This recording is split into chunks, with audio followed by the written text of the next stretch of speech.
الحمد لله وكفى وسلام على عباده الذين اصطفى أما بعد وعن علي رضي الله تعالى عنه قال قال رسول الله صلى الله عليه وسلم أدبوا أولادكم على 3 خصال حب نبيكم وحب أهل بيته وقراءة القرآن فإن حملة القرآن يوم القيامة في ظل يوم لا ظل له مع الأنبياء والأصفياء. وقال النبي صلى الله عليه وسلم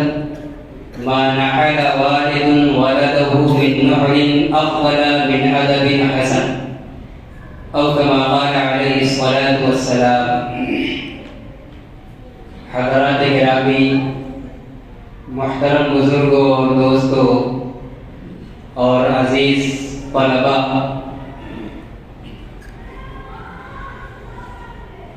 اللہ تبارک و تعالی کا بے پایا شکر اور اس کا انعام ہے کہ اللہ رب الجلال نے اس مسجد کے اندر بھی دینی مکتب قائم کرنے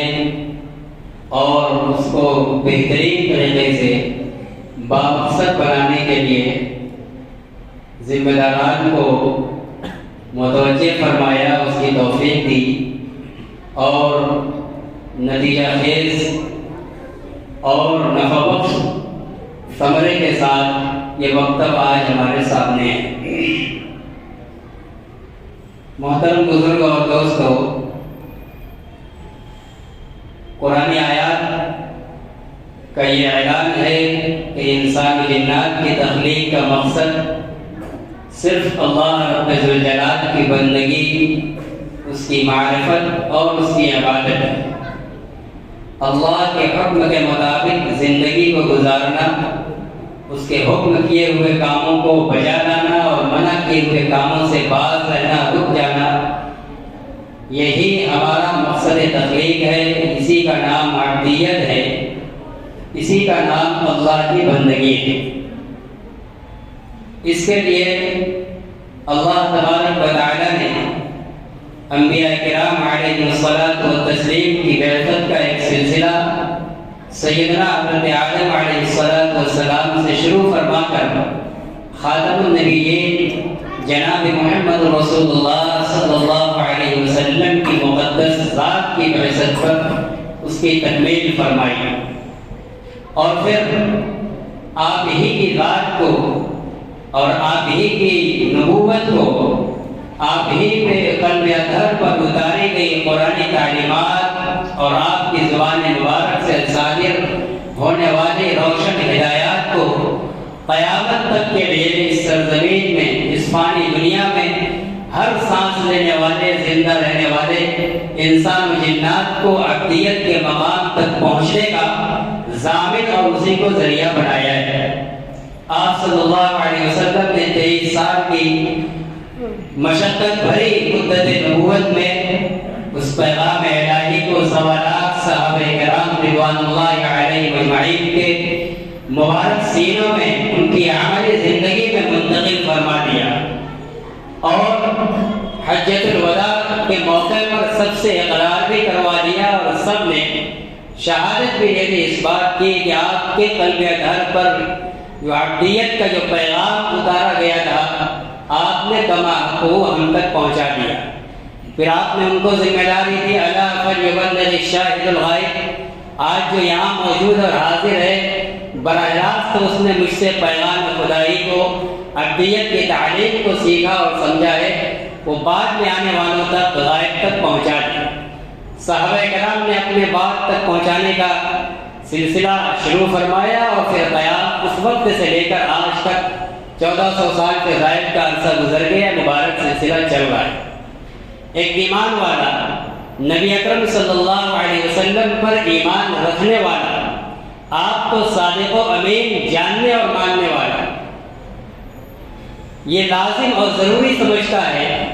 کہ آپ ہی کے دین پر ہمارا مرنا اور جینا یہی ہماری آخرت کی ضمانت ہے، اور آپ ہی پر ایمان کے نتیجے میں ہمیں آخرت کے عقیدے کا یقین ملا ہے، اس کا استحضار ملا ہے۔ اس لیے آپ سے جڑنا، آپ کی تعلیمات سے جڑنا، ہمیں اپنی اس چند روزہ زندگی کو اس طرح گزار کر کہ ہماری آخرت کی ہمیشہ ہمیشہ کی زندگی کامیاب ہو جائے، نہایت لازم اور ضروری ہے۔ ایمان کو سیکھنا، عقائد کو سیکھنا، اور ایمان کی اور اسلام کی تمام تعلیمات و تفصیلات کو سیکھنا، جاننا، جو جس درجے کی ہیں ان کو اسی درجے میں سیکھنا، یہ ہماری بنیادی ذمہ داری ہے۔ ہم عام انسانوں کی طرح اس دنیا کے اندر صرف سانس لینے اور دنیا میں اللہ کی دی ہوئی نعمتوں سے فائدہ اٹھانے کے لیے پیدا نہیں کیے گئے ہیں۔ ہمیں ایک نبی صادق ملا ہے، ایک نبی برحق ملا ہے، اللہ کا ایک محبوب آخری پیغمبر ملا ہے، جس کی ذات سے ہماری عقیدت اور محبت کا تعلق ہے، ہمارے اس سے وابستگی ہے۔ ہم آپ کو سب سے سچا اور صادق مانتے ہیں۔ ایسی سچ سے متصف ذات کہ اس کے زمانے کے جو ان کے دشمن تھے، مخالفین تھے، وہ بھی آپ کی صداقت کا انکار نہیں کر پاتے۔ چنانچہ نجاشی کے دربار میں جب ابو سفیان کو، جو اس وقت ایمان نہیں لائے تھے، طلب کیا گیا تھا، اور ان کی یہ کوشش تھی کہ کوئی ایسا موقع مل جائے کہ کہیں محمد رسول اللہ صلی اللہ علیہ وسلم کو غلط ثابت کر دیا جائے، اور مختلف سوالات کرتے رہے۔ ان سوالوں میں اس کا ایک سوال یہ تھا کہ اس نبی نے کبھی وعدہ خلافی اور کبھی کوئی بات جھوٹ بولی ہے؟ حضرت ابو سفیان جو اس وقت ایمان نہیں لائے تھے اور کٹر مخالف اسلام تھے، بعد میں ان کو اسلام کی توفیق ہو جاتی ہے، وہ کہتے ہیں کہ میرے دل کے اندر یہ خیال آ رہا تھا، میں یہ سوچ رہا تھا کہ یہاں کسی طریقے سے کوئی جھوٹ کی آمیزش کر کے محمد رسول اللہ کو نیچا دکھلا دوں، اور ان کے نام لیوا جو اس بادشاہ کے پاس آئے ہیں ان کو اپنے حوالے کروا دوں۔ لیکن ان کو ان کے زمانے کا عرف اس خیال پر مجبور کر دیتا ہے، یہ سوچ پیدا ہوتی ہے کہ اگر کوئی بات لگا دی تو پورا عرب یہ کہے گا کہ ابو سفیان نے ایک مرتبہ جھوٹ بولا ہے۔ دور جاہلیت کی ہزار خرابیوں میں ایک بہت بڑی خوبی یہ تھی کہ وہ جھوٹ نہیں بولتے تھے، وعدہ خلافی نہیں کرتے تھے۔ اس بنا پر ان کو حقیقت بیانی کرنی پڑی اور فرمایا کہ ہم لوگوں نے محمد رسول اللہ پر کبھی بھی جھوٹ کا تجربہ نہیں کیا ہے۔ ایسی صداقت اور امانت سے متصف نبوت کی ذات ہمیں ملی ہے، اور ہم ان پر ایمان رکھتے ہیں، ان سے عقیدت اور محبت ایسی رکھتے ہیں کہ ان کے تقدس اور ناموس کی حفاظت کے لیے اپنی جان تک قربان کرنے کے لیے ہم نام کے مسلمان بھی تیار رہتے ہیں۔ ایسا صادق، ایسا سچا اور مقدس نبی ہمیں ایک عقیدہ دیتا ہے، عقیدہ آخرت کا، بعد الموت کا، مرنے کے بعد دوبارہ زندہ کیے جانے کا۔ آپ نے ہمیں یہ بتلایا کہ یہ دنیا سب کچھ نہیں ہے، دنیا کے اندر ہماری موت، ہمارا خاتمہ، یہ ہماری زندگی کا خاتمہ نہیں ہے، بلکہ دنیا کی موت، دنیا کی قیامت در حقیقت آخرت کی زندگی کا آغاز ہے۔ جو آخرت کی زندگی ہمیشہ ہمیشہ کی زندگی ہے، وہ کبھی ختم ہونے والی نہیں ہے۔ اللہ تبارک و تعالیٰ کی منشا یہ تھی، چاہتے یہ تھے، اسی چاہت کی بنا پر نبیوں کو بھیجا گیا کہ انبیاء اپنے قوموں کو، انسانی برادری کے لوگوں کو اس کے خالق سے، مالک سے، اللہ سے جوڑ دیں، تاکہ یہ اللہ سے جڑ کر عبدیت سے متصف رہیں، بندگی سے متصف رہیں۔ اللہ کی عبدیت اور بندگی سے متصف رہ کر زندگی گزار کر آئیں گے تو یہ جو آخرت کی ہمیشہ ہمیشہ کی زندگی ہے، یہاں کامیاب ہو جائیں گے، یہاں ان کو جنت مل جائے گی، جہاں اللہ کا دیدار ہوگا، اللہ تعالیٰ کی طرح طرح کی ایسی ایسی نعمتیں ملیں گی کہ دنیا کی آنکھ اور ذہن و دماغ میں ہم اس کو سوچ بھی نہیں سکتے۔ آج کی ترقی یافتہ زمانے میں کیسی کیسی ترقی پذیر چیزیں ہیں، ایجادات ہیں، آج سے 150 سال پہلے کے لوگوں نے اس کو سوچا بھی نہیں ہوگا، لیکن آج کے انسانوں کے ذہن میں ہے، اور سائنسداں دماغ لگاتے لگاتے اگلے 50 سال اور 100 سال پہلے کی چیزوں پر بھی ذہن و دماغ میں ایک تخیل لا کر، ایک پس منظر اس کا بیٹھا کر چیزوں کو وجود میں لا دے رہے ہیں۔ 25-50 سال کے بعد بہت سی وہ چیزیں وجود میں آئیں گی جو اس زمانے کے لوگ دیکھیں گے، آج ہمارے ذہن و دماغ میں نہیں ہے۔ لیکن بہرحال کسی نہ کسی کے ذہن میں آ رہی ہے، لوگ اس پر اپنا دماغ لگا رہے ہیں۔ لیکن جنت جس کی زندگی ہمیشہ کی ہے، وہاں داخلے کے بعد موت آنے والی نہیں ہے، بڑھاپا آنے والا نہیں ہے، بیماری آنے والی نہیں ہے، کمزوری مصیبت آنے والی نہیں ہے، عیش ہی عیش ہے، خوشیاں ہی خوشیاں ہیں۔ اس جنت کے اندر اللہ تبارک و تعالیٰ نے ایسی ایسی نعمتیں رکھی ہیں کہ قرآن نے اور حدیث نے صاف اعلان کر دیا ہے کہ دنیا کی عقل اور دنیا کی آنکھ میں ہم اس کا تصور بھی نہیں لا سکتے۔ جہاں تک ہمارے عقل اور خیالات پہنچ سکتے ہوں، اس سے آگے کی چیزیں اور اس سے آگے کے انعامات اللہ نے جنت کے اندر رکھے ہیں۔ اس جنت کو ہمارا اصلی وطن بنایا گیا ہے۔ ہمارے جد امجد حضرت آدم علیہ السلام کو پیدا کر کے وہیں ٹھہرایا گیا تھا، تو بعد میں ایک لغزش کی بنا پر عذرا مصلحت چند دنوں کے لیے بھیجا گیا، لیکن اصل ہمارا ٹھکانہ وہی ہے۔ اب اللہ کی چاہت یہ ہے، اللہ کی منشا یہ ہے کہ آدم کی اولاد اپنے اسی اصلی وطن میں آنے کے مستحق بن جائے، اس لیے کہ وہی وہ ٹھکانہ ہے جہاں انسان کی چاہت پوری ہوگی، خواہشات اور تمناؤں کی تکمیل ہوگی۔ دنیا کے اندر نہیں ہوگی، جہنم کے اندر بھی نہیں ہوگی، صرف جنت وہ جگہ ہے۔ اور انسان فطری طور پر اس صفت پر پیدا کیا گیا ہے کہ وہ چاہتا ہے کہ ہماری تمنائیں پوری ہوں، ہماری خواہشات کے مطابق کام انجام دیے جائیں۔ لیکن دنیا کے اندر ہم دیکھتے ہیں کہ ہم سینکڑوں کام جن کے بارے میں ہماری تمنا ہوتی ہے، اکثر ہماری خواہش کے مطابق انجام نہیں پاتی۔ یہ دنیا خواہشات کی تکمیل کی جگہ نہیں ہے، عبدیت کی جگہ ہے، اللہ کا بندہ بن کر رہنے کی جگہ ہے۔ جب اللہ کا بندہ بن کر ہم زندگی گزاریں گے تو ہمیں آخرت میں جنت ملے گی۔ تو یہ آخرت کا تصور، جنت کا تصور، یہ ہمیں حضرت محمد رسول اللہ صلی اللہ علیہ وسلم کے صدقے میں ملا ہے۔ اس عقیدے کی حفاظت کے لیے، جنت کے حصول کے لیے، اللہ کا دیدار کے لیے، اللہ کی رضا اور قرب کا مقام پانے کے لیے ضروری ہے کہ حضرت محمد صلی اللہ علیہ وسلم نے جو نظام زندگی، جو دستور حیات، جو دستور بندگی قرآن مقدس کی شکل میں، احادیث طیبہ کی شکل میں، سنت مطہرہ کی شکل میں جو صحابہ اکرام کو امانت کے طور پر پیش کر کے گئے ہیں اور پوری امانت داری کے ساتھ آج تک علماء ربانیین کے ذریعے منتقل ہوتا چلا آ رہا ہے، یہ ہم سب مسلمانوں کی ذمہ داری ہے کہ ہم مرنے سے پہلے اپنے ذہن و دماغ کے اندر، دل کے اندر اس عقیدے کو، اس قرآنی تعلیمات کو، قرآنی تفصیلات کو، اسلامی احکامات کو بیٹھا لیں، عبدیت کے مقام پر فائز رہ کر زندگی گزاریں۔ یہی آپ کی بعثت کا مقصد تھا اور یہی ہم سب کی تخلیق کا مقصد ہے۔ اس سے ہٹ کر اگر ہم کوئی کام کرتے ہیں تو وہ ہمارے زندگی کے ان مقاصد میں معاون اگر ہو سکتا ہے تو ہو سکتا ہے، وہ مقصد نہیں ہو سکتا ہے۔ اس لیے ہمیں جو دین ایمان ملا ہے، جو قرآن ملا ہے، عبدیت اور بندگی کا جو طریقہ ملا ہے، جو ہمارے آباء و اجداد سے کسی نہ کسی درجے میں ہمیں ملا ہے، ہماری بھی ذمہ داری ہے کہ ہم اپنی نسلوں تک اس کو پہنچائیں، اپنی نسل کی ایسی تربیت کریں، ایسی دینی اور ایمانی ان کی فکر بنائیں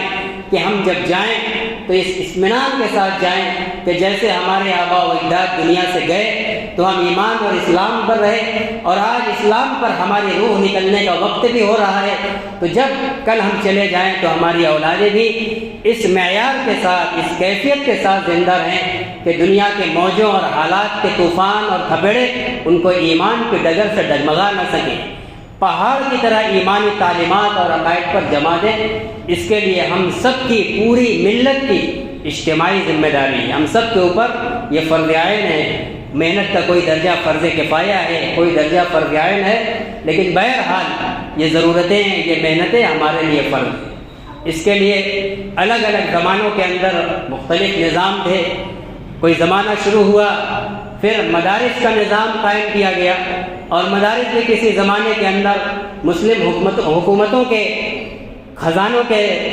تئیں اور ان کے اشاروں پر چلتے تھے، لیکن ہمارے ملک کے غیور علماء نے، جنہوں نے اس ملک کے اندر مسلم حکمرانی کا اور اس کے زوال کا، اور اس کے بعد 200 سال سے زائد کی انگریز حکمرانی کا، جو مختلف قسم کا اترتا چڑھتا حال اور ماحول کا جو تجربہ کیا، انہوں نے اپنی خداداد بصیرت سے فیصلہ کیا کہ اب قومی اور اجتماعی مدارس کا جال بچھایا جائے گا اس ملک کے اندر، پورے بر صغیر کے اندر، اور ان مدارس کا نظام کسی بھی حکومت کے اور کسی بھی قوم کے کسی سرمایہ دار فرد کے کاندھے پر نہیں ہوگا، بلکہ یہ ملت کے اجتماعی کندھوں پر ہوگا۔ غریب ہو امیر ہو، ہر مسلمان کی جیب پر ان مدارس کا، ان مکاتب کا بوجھ ہوگا۔ اور وہ جو نظام چلایا 150 سال سے زائد عرصہ گزر گیا، آج تک حالات میں ان کو ہلا نہیں سکا۔ دن بدن ان کی تعداد کے اندر اضافہ ہے، ان کے محنتوں کے اندر اضافہ ہے، دین کی نشر و اشاعت کے اندر اضافہ ہی ہوتا چلا جا رہا ہے۔ لیکن حالات بدلتے ہیں، وقت کروٹ لیتا ہے، وَتِلْكَ الْأَيَّامُ نُدَاوِلُهَا بَيْنَ النَّاسِ۔ اللہ تعالیٰ فرماتے ہیں کہ حالات تو ہم لوگوں کے درمیان الٹتے پلٹتے رہتے ہیں، اور یہ اسلامی اور مسلمانی تاریخ یہ ہے کہ یہ ہر کچھ دنوں کے بعد اللہ تبارک و تعالیٰ ایک آزمائش کے طور پر، امتحان کے طور پر کھرے اور کھوٹے کو الگ کرنے کے لیے، آزمائش کے لیے حالات اور مشکلات کبھی بھیجتے ہیں۔ جو ایمان والے ہوتے ہیں، غیور ہوتے ہیں، وہ حالات کے کھپیڑے کھا کر ایمان میں اور پختہ ہو جاتے ہیں، جم جاتے ہیں۔ اور جو نفاق صفت ہوتے ہیں، کمزور اور فسفسے ایمان والے ہوتے ہیں، ایمان کی حقانیت پر صحیح معنوں میں ان کا قلبی اطمینان نہیں ہوتا ہے، یہ حالات اور یہ مشکلات اور کے طوفان اور آندیاں ان کو اکھاڑ کر پھینک دیتی ہیں اور کفر و شرک کی گود میں بیٹھا دیتی ہیں۔ آج ہمارے ملک کے اندر نے پورے عالم کے اندر اسلام کے اوپر اسلام مخالف ہواؤں کی آندیاں چل رہی ہیں، طوفان چل رہے ہیں۔ ایسے ماحول کے اندر بہت سے لوگوں کو دیکھا جا رہا ہے کہ ایمان ان کا پختہ بھی ہو رہا ہے، اور بہت سے وہ لوگ بھی ہیں جو دشمنان اسلام کی گود میں جا کر بیٹھ رہے ہیں، ان کی بولیاں بول رہے ہیں، ان کی ہمنوائی کر رہے ہیں، ان کی زبان بول رہے ہیں۔ تو یہ حالات چھلنے کا کام کرتے ہیں، کھرے اور کھوٹوں کو الگ کرتے ہیں۔ ہمارے ملک کے اندر جو ماحول ہے، جو سیاست ہے، جو پلاننگ ہے، حضرت مولانا عالم ندوی نور اللہ مرقدہ کے بقول کہ اس ملک کو اسپین کی تاریخ دہرانے کی پوری تیاری کی جا چکی ہے۔ صرف پلاننگ نہیں ہے، ایجنڈا اور ارادہ نہیں ہے، ملک کو اسپین بنانے کے جو اسباب ہو سکتے ہیں پوری تیاری کر کے بیٹھے ہوئے ہیں، بس دفعتاً اس کو نافذ کرنے کا قدم بقدم آگے بڑھنے کی کوشش بھی شروع ہو چکی ہے۔ اسپین کے اندر، جس کو اندلس بھی کہا جاتا ہے، 1000 سال تک مسلم حکمرانی رہی، دارالاسلام رہا، چپے چپے سے اسلام کی عظمت، اس کے شعار رونما اور ظاہر ہوتے تھے۔ لیکن ایک وقت آیا کہ دشمنان اسلام کا تسلط ہوا، اور گاجر اور مولی کی طرح مسلمانوں نے جب اپنی تعلیم سے اور دعوت و تبلیغ سے اور امر بالمعروف اور نہی عن المنکر کے فریضے سے کوتاہی برتی، تو تاریخ کی گواہ ہے کہ ان نام نہاد مسلمانوں کو گاجر اور مولی کی طرح کاٹ کر صفحہ ہستی سے نیست و نابود کیا گیا۔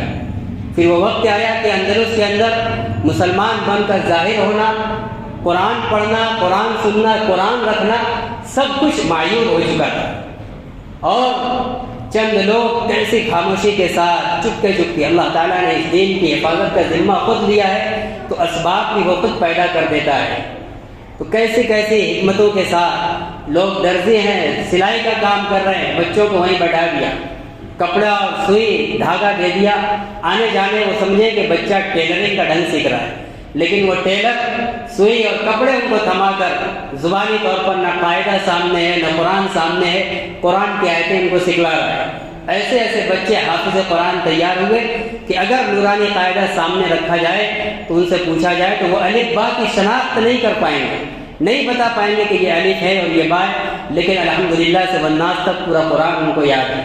اس طریقے سے اس ملک کے اندر دھیرے دھیرے محنت ہوئی۔ اب آج چند سالوں پہلوں سے یہ خبریں آ رہی ہیں کہ اعلانیہ اب اذان بھی ہونے لگی ہے، اب اسلام کا پھر غلبہ ہو رہا ہے۔ تو اسلام تو دنیا سے مٹنے والا نہیں ہے۔ مسلمان کے بارے میں خطرہ ہے کہ ان حالات کے بہاؤ میں ہم بہہ جائیں گے، ایمان سے ہٹ جائیں گے یا ڈٹے رہیں گے۔ اس لیے ہمیں یہ فکر کرنے کی ضرورت ہے کہ ہم ایسے ایمان والے بن جائیں کہ ایمان کہ مخالف جب آندھیاں چلیں، طوفان چلے تو ہمارا پیر حرکت نہ کر پائے، ڈگمگا نہ پائے، یہ حالات ہم کو اور جما دیں۔ اس کے لیے ہمارے بزرگوں کی طرف سے ان مدارس کے ساتھ ساتھ مدارس کے اندر چونکہ دین کے فرض کفایہ کی تعلیم دی جاتی ہے، علماء تیار کرنا، حفاظ تیار کرنا یہ فرض کفایہ ہے۔ پوری ملت میں ہر مسلمان کا حافظ بننا، ہر مسلمان کا عالم بننا یہ فرض نہیں ہے۔ چند لوگ علماء بن جائیں، سب کے ہر شعبے کی دینی رہنمائی کی وہ کفایت کر جائیں گے۔ چند لوگ حافظ قرآن بن جائیں، قرآن کی حفاظت کے اور اس کو آگے بڑھانے کے وہ ضامن بن جائیں گے۔ تو مدارس یہ کام کر رہے ہیں، لیکن دین کی کچھ وہ تعلیمات ہیں جو فرض عین ہیں۔ عقائد، ایمان سیکھنا کہ کیا کیا ایمان کے وہ بنیادی عقائد ہیں جن پر دل سے یقین رکھنا ضروری ہے، ورنہ ان کے بارے میں شک اور شبہ ہو جائے گا، ہم انکار کر دیں گے کسی ایک کو تو پھر ہم کافر ہو جائیں گے، مومن نہیں رہیں گے، مشرک ہو جائیں گے۔ ان ایمانیات کو سیکھنا ہر مسلمان پر، مرد عورت پر، عاقل و بالغ پر فرض عین ہے۔ کوئی یہ نہیں سکتا کہ میرے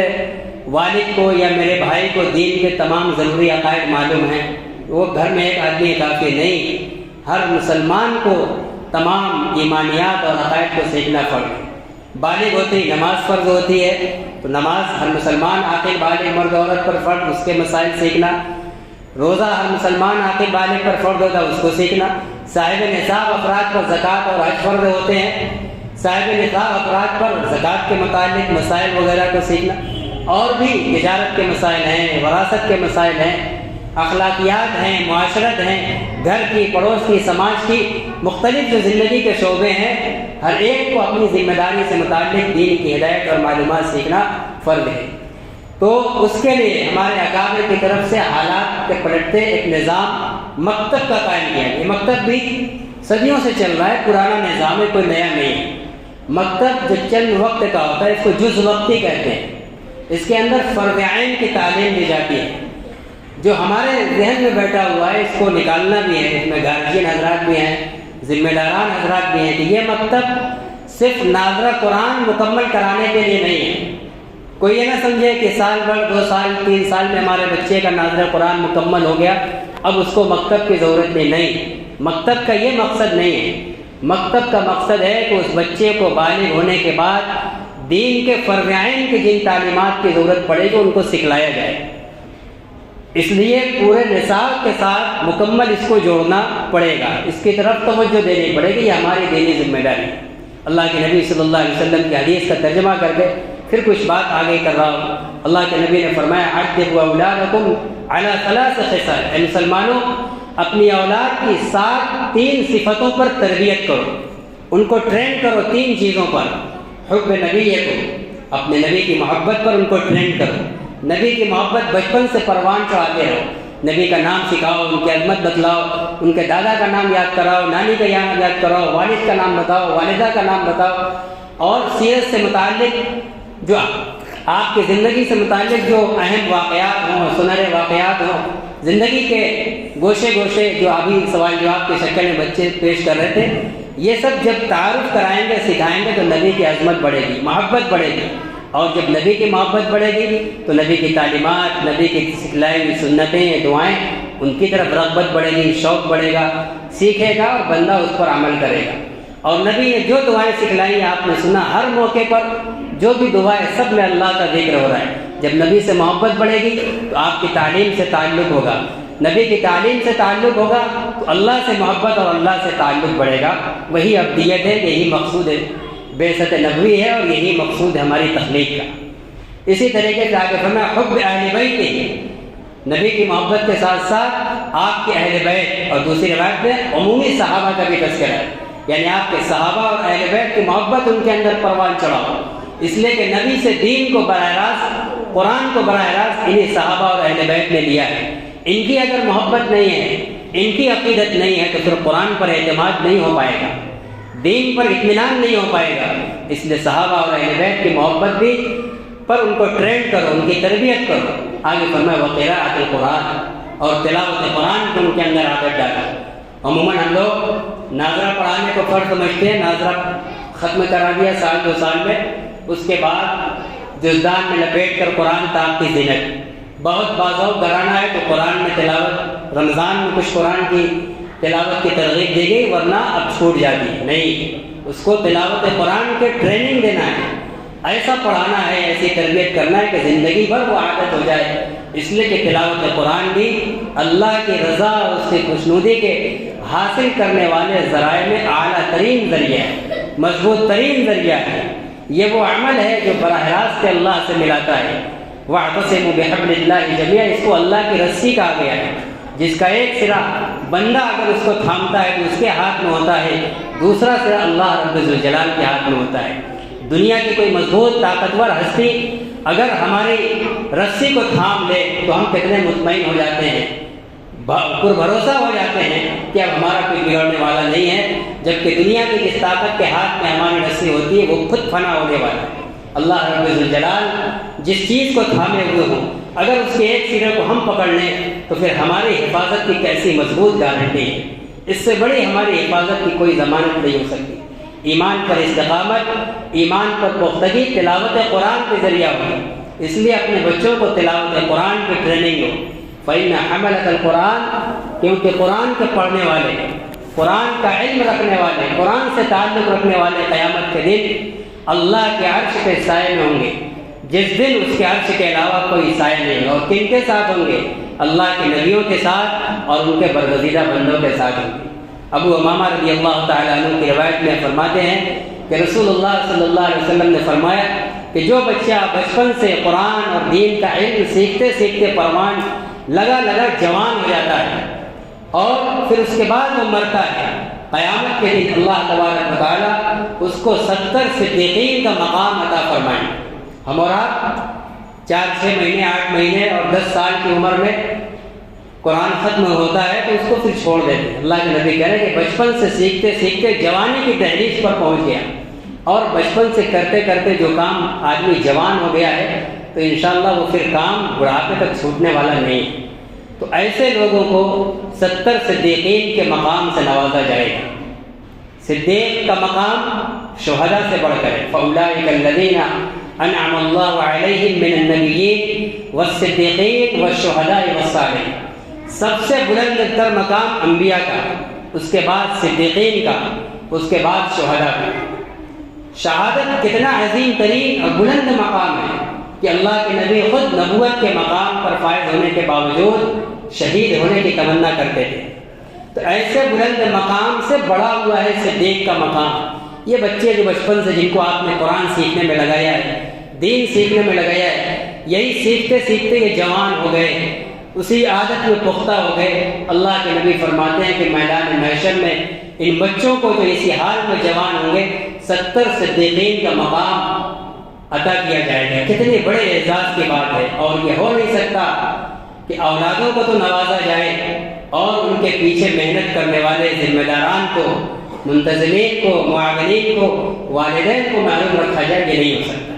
حافظ قرآن کے بارے میں تو خود اللہ کے نبی نے صراحت کے ساتھ فرمایا ہے کہ جب بچہ کوئی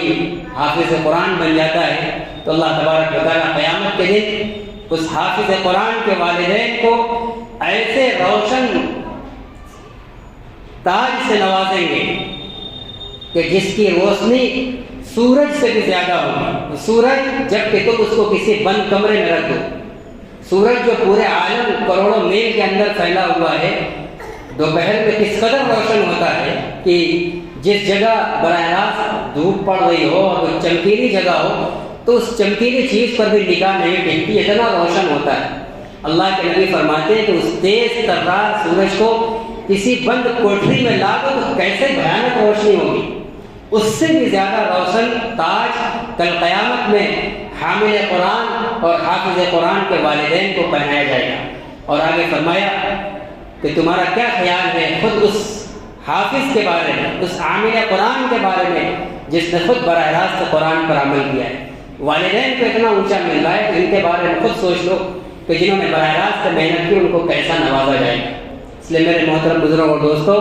اس وقت دین کو مٹانے کی محنتیں چل رہی ہیں. ملک کو علی ندوی رحمۃ اللہ علیہ کے بغور اسپین بنانے کی تیاری ہو چکی ہے اور حالات اور حکومتوں کے رد عمل ہمارے سامنے ہے سب، اب ہم مطمئن نہیں ہیں کہ وہ ہمارے دین کے، ایمان کے، اسلام کے خیر خواہ ہیں۔ فرمایا کہ ایک ایک چیز پر رفتہ رفتہ حملہ ہوا۔ فرمایا تھا کہ جس دن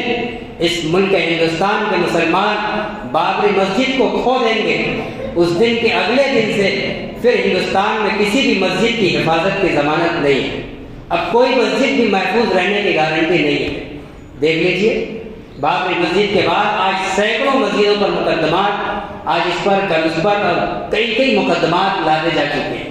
ان کے بعد نمبر آئے گا مدارس کا۔ مدارس پر بھی ہے۔ اس ملک میں اسلام کی نشر ثانیہ کا جو ادارہ ضامن ہے، سر فہرست دارالعلوم دیوبند، خطرات حکومت کی تلوار اس پر بھی لٹکی ہوئی ہے، اور چھوٹے ادارے تو پھر کوئی کھیت کی مولی نہیں ہے۔ فرمایا کہ سب سے اخیر میں جس چیز پر آنچ آئے گی وہ یہ مکاتب ہے۔ اس لیے مسلمانوں کی کوئی بھی مسجد ان مکتبوں سے خالی نہیں ہونی چاہیے۔ یہ علی گڑھ نبی رحمۃ اللہ علیہ کا آج سے 20 سے 25 سال پہلے اپنی زندگی کے زمانے کے ان کی تقریر اور ان کی کتابوں کے لکھے ہوئے الفاظ ہیں۔ فرمایا کہ کوئی بھی مسجد مسلمانوں کی ان جز وقتی مکاتب سے خالی نہیں ہونا چاہیے۔ بغور حضرت مولانا سجاد نعمانی صاحب ملک کے اس حالات میں ارتداد اور کفر کی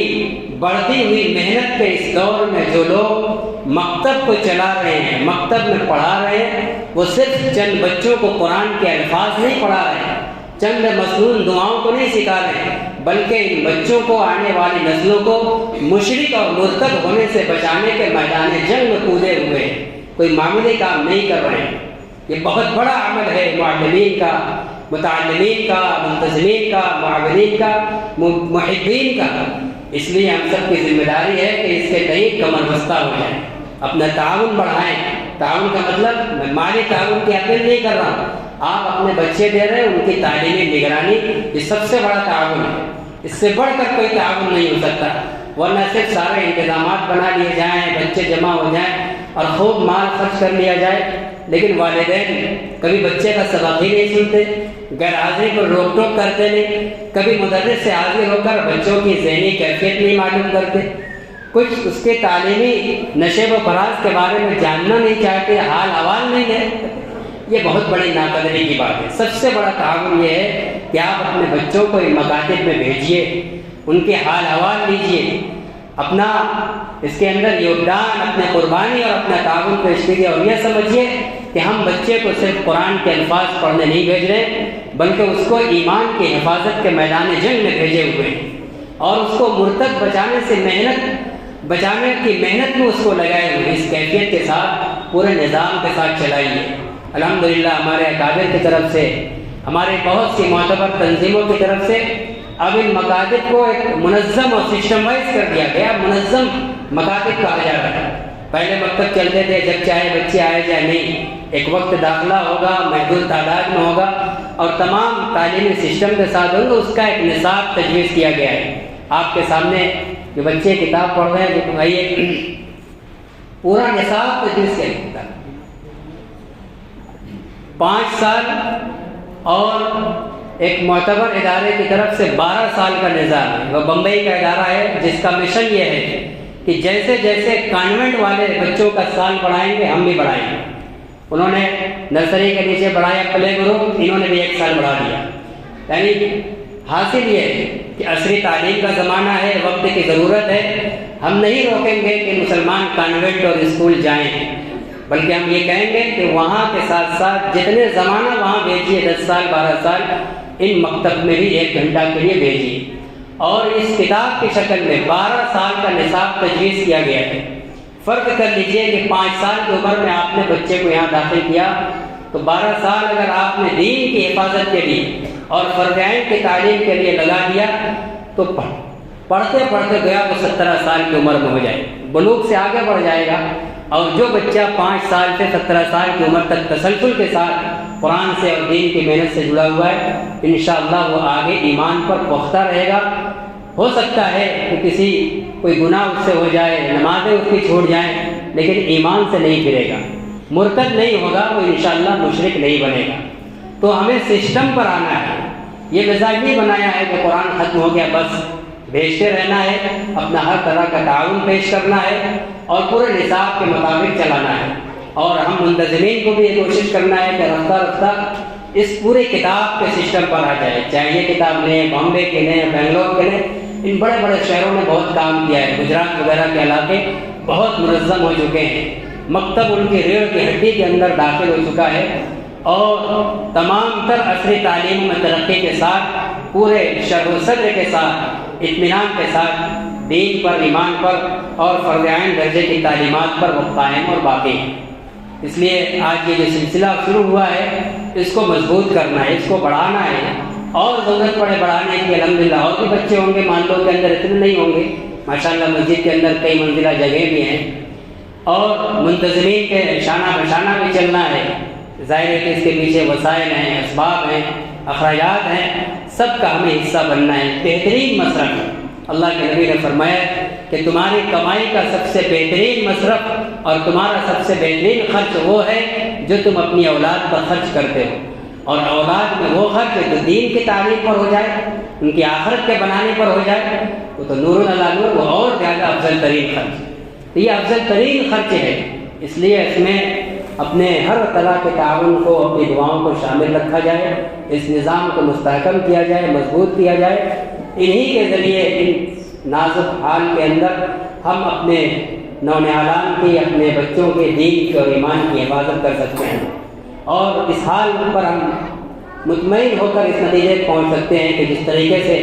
ہمارے والدین، ہمارے آبا و اجداد نے ہم کو اتنی تعلیم دی، اتنا شعور دیا کہ آج ہم دین پر قائم ہیں، اور الحمدللہ ابھی اطمینان ہے کہ ایمان پر خاتمہ بھی ہوگا، اللہ کی ذات سے امید ہے۔ ہمیں اپنے ان بچوں کے ساتھ بھی ایسے ہی محنت کرنی۔ ہمارا اور آپ کا، اور آپ میں جو بڑی عمر کے لوگ ہیں، ان کا جو بچپنا تھا وہ امن کا دور تھا، ایمان کے اوپر اتنی آندھیاں نہیں چل رہی تھی، اس لیے تھوڑی سی محنت بھی کافی ہو جاتی تھی۔ آج طرح طرح سے بہکانے کے آلات، وسائل اور اسباب ہیں، ایمان مخالف آندھیاں چل رہی ہیں، ایسے وقت میں توجہ کی ضرورت ہے، اس سسٹم والے نظام پر آنے کی ضرورت ہے تاکہ اس کی افادیت اور اس کی نافعیت زیادہ سے زیادہ ہو سکے، اور گارجین حضرات ناغے وغیرہ سے بچائیں، حال چال میں پوچھ تاچھ کریں، اور کچھ بھی پڑھائیں، کہیں بھی پڑھائیں، مکتب سے اپنے بچوں کو ضرور جوڑیں، یہ فرض عین ہے، اور ہر طبقے کے لوگ جوڑیں۔ یہ ذہن میں نہ بیٹھے کہ مسجد کے اندر مکتب یہ صرف غریب لوگوں کے بچوں کا کام نہیں، یہ فرض عین ہر مسلمان کے لیے، کسی بھی طبقے کا بچہ ہو، کسی بھی گھرانے کا ہو، ہر باپ کی ذمہ داری ہے کہ اپنے بچوں کو فرض عین کی تعلیم دلائے۔ ابھی بچوں کا چل رہا ہے، ہم منتظمین حضرات سے گزارش کریں گے کہ کم عمر بچیوں کا بھی ماشاءاللہ یہاں جگہ ہے، نظام شروع کر دیا جائے تاکہ بچیاں بھی اس دین کی فرض عین کی تعلیم سے تیار ہو کر نکلیں، اور پھر آگے چل کر بالغ بچیوں کو پڑھانے کا نظام ہو تو انہی بچیوں سے کام بھی لیا جا سکے، اس پر دیر نہ کیا جائے۔ میری گزارش ہے، بہت پراسرار گزارش ہے کہ عید کے بعد ہی نئے سیشن میں اس پر بھی توجہ دی جائے۔ اس کے اندر، اس کتاب کے اندر بنیادی طور پر 5 عناوین پڑھائے جاتے ہیں: قرآن، حفظ حدیث، اسی طریقے سے عبادات کے مسائل اور متعلقات، اسی طرح عقائد، اسی طرح ایک ہوتا ہے جنرل نالج، تاریخ اور اسلامی تاریخ سے متعلق اور ملکی حالات سے متعلق باتیں، اسی طرح ایک ہے سوال و جواب سیرت نبوی سے متعلق۔ تو 5 چیزیں گھنٹہ سوا گھنٹہ کے اندر پڑھائی جاتی ہیں۔ اس لیے ہمارے جو اکابر ہیں اس وقت دینی تعلیمی بورڈ جمعیت علماء ہند کی طرف سے بھی، جو کہ مسلسل رفاہی اور امدادی کام کرتی رہتی ہے، ان کی قربانیاں ہمارے اور آپ کے سامنے ہیں، ان اکابر نے بھی اس نظام کو مستحکم کرنے کے لیے ایک تجویز پاس کی ہے، ایک مشورہ ہے ذمہ داران کے سامنے کہ ان مکاتب کو فیس کے ساتھ چلایا جائے تاکہ مدرسوں کی طرح پھر ان مکتبوں کا بھی چندے کا بار بہت نہ بڑھے، بہت سی ضروریات اور مسائل فیس سے حل ہو جائیں، اور معتدل اور معقول فیس لگائی جائے جس سے مکتب کے ضروری اخراجات نکل سکیں۔ چنانچہ یہ ادارہ، یہ سسٹم، میں ایک بات بتا کے بات ختم کروں گا، جب بمبے کے اندر آج سے تقریباً 20 سال پہلے شروع کیا گیا تھا تو یوں ہی روایتی طور پر شروع کیا گیا، تو چند غریب گھرانوں کے بچے آئے اور پھر مہینہ 2 مہینے کے بعد وہ مکتب فلاپ ہو گیا، جیسا کہ اس مسجد کے اندر بھی ہم لوگوں کے بچپن میں چلتا تھا، بھیڑ کی طرح بچے کبھی آئے کبھی چلے گئے، تو پھر اس کو بند کیا گیا۔